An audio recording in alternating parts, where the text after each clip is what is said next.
मित्रों, गुजरात के अंदर ऐसे कई नौजवान हैं, तेजस जैसे कई मित्र हैं जो इसके लिए बराबर लगातार लगे रहते हैं।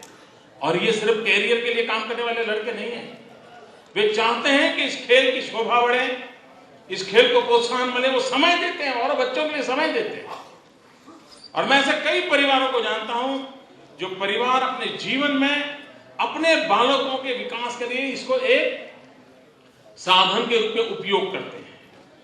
एक बहुत बड़ी औषधि है मित्रों, परिवार में बच्चों के डेवलपमेंट के लिए ये बहुत बढ़िया औषध है।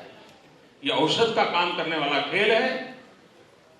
एक सपना है दोस्तों कि दिसंबर महीने में जब इसका एक समापन का आखिरी कार्यक्रम करेंगे, तब 20,000 से अधिक लोग एक साथ एक ही मैदान में खेलते हो और उसमें से जीत करके आएंगे। विश्वनाथ जी अधिकतम 45 लोगों के साथ खेले। मैं चाहता हूं कि गोल्डन जुबली ईयर में वो 50 से अधिक लोगों के साथ एक साथ खेले। उनको मैंने आज रिक्वेस्ट की है कि आप देखिए, क्रिकेट पॉपुलर हुआ है, उसमें एक बहुत बड़ा रोल कमेंट्री का है। जिस समय टीवी नहीं था, रेडियो कमेंट्री का वो ताकत थी कि मैदान से हजारों मील दूर इंसान जो होता था, वो भी कमेंट्री से पूरी उस गेम के साथ जुड़ जाता था। कमेंट्री सुनकर उसको पता चलता था खिलाड़ी ऐसा करता होगा, बॉल ऐसे जाता होगा, बैट ऐसे पकड़ा होगा, एम्पायर ऐसे करता होगा, वो सुन करके कर सकता था। मित्रों, उस कमेंट्री ने क्रिकेट को बहुत बड़ी ताकत दी। टीवी जमाना नहीं था उस समय। मैंने वीसी को कहा कि आप कुछ ऐसा तरकब निकालिए कि जब 20,000 लोगों का एक खेल चलता हो, तब वीसी खुद सुन निकले कैमरा लेकर के और दुनिया को दिखाएं कि कैसे हमारे गुजरात के बच्चे चाल चल रहे हैं।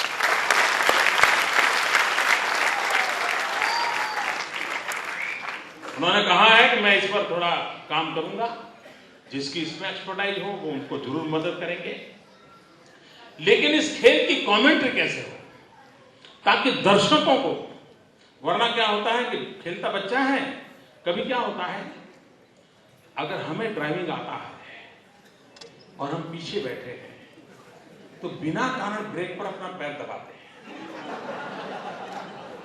आगे ड्राइवर है, वो ब्रेक दबाएगा, लेकिन हम यूं ही पीछे बैठे बैठे करते रहते, क्योंकि हम मन से ड्राइविंग करते हैं। जब ये चेस खेली जाएगी, शतरंज खेलेंगे, तो उसको जानने वाले जो स्टेडियम में बैठे होंगे ना, तो बात दिमाग में चलता रहेगा उनका।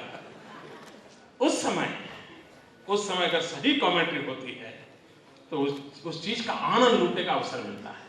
और दूसरा मेरा एक सपना है कि मैं, जो मनोवैज्ञानिक लोग हैं, साइकियाट्रिस्ट हैं, साइकोलॉजी एंड शतरंज, उसका एक वर्कशॉप चालू, एक डिबेट होना चाहिए। और जिस दिन हम वो करें, ऐसे जितने साइकियाट्रिस्ट हैं उनके टीवी इंटरव्यू चलते हैं, उनकी तरफ से आर्टिकल लिखे जाएं। ये एक प्रकार से मनुष्य विकास में खेल कैसे रोल कर रहा है, उसका स्टडी होना चाहिए। मैं आज वीसी के पूछ रहा था, मैंने कहा कोई है जिसने इस खेल पर पीएचडी किया हो, स्टडी किया हो कि दुनिया के किस किस देशों में शतरंज के संबंध में क्या कंसेप्ट है, किस देश में कब प्रारंभ हुआ, किस हालत में प्रारंभ हुआ, किस प्रकार से विकसित हुआ, किसी की जानकारी में नहीं है।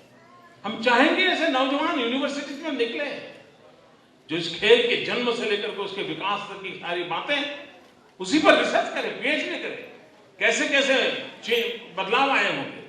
युधिष्ठिर जो शतरंज खेलते थे वो क्या था, और विश्वनाथ आनंद खेलते उसमें क्या फर्क है, कोई तो विकास हुआ होगा उसका। इन सारी चीजों को जब हम इसको एक गोल्डन जुबली ईयर में एक अवसर के रूप में लिया है, और मित्रों मेरा प्रॉब्लम यह है कि मैं सब बातें लोगों को समझा नहीं पाता।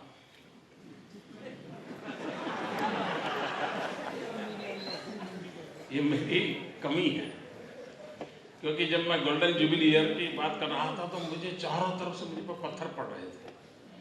देखो ये मोदी खर्चा कर रहा है, मोदी ठिकाना कर रहा है,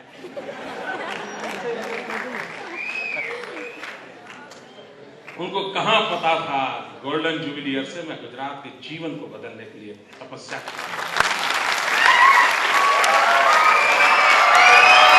गुजरात। दोस्तों, वांचे गुजरात अभियान, क्या किसी ने सोचा होगा कि गोल्डन जुबिली का एक ही हिस्सा भी हो सकता है वांचे गुजरात? मेरी पूरी नई पीढ़ी किताबों से जुड़ जाए, पुस्तक उसकी जिंदगी का हिस्सा बने, उसको पढ़ने की आदत हो, वो इंटरनेट से शॉर्टकट न खोजे, वरना वो गूगल के भरोसे ही जिंदगी जीता है। अगर गूगल नहीं तो उसकी जिंदगी खत्म हो जाती है। मुझे गूगल के बच्चे नहीं बनाने, मुझे गूगल के बॉस बनाने।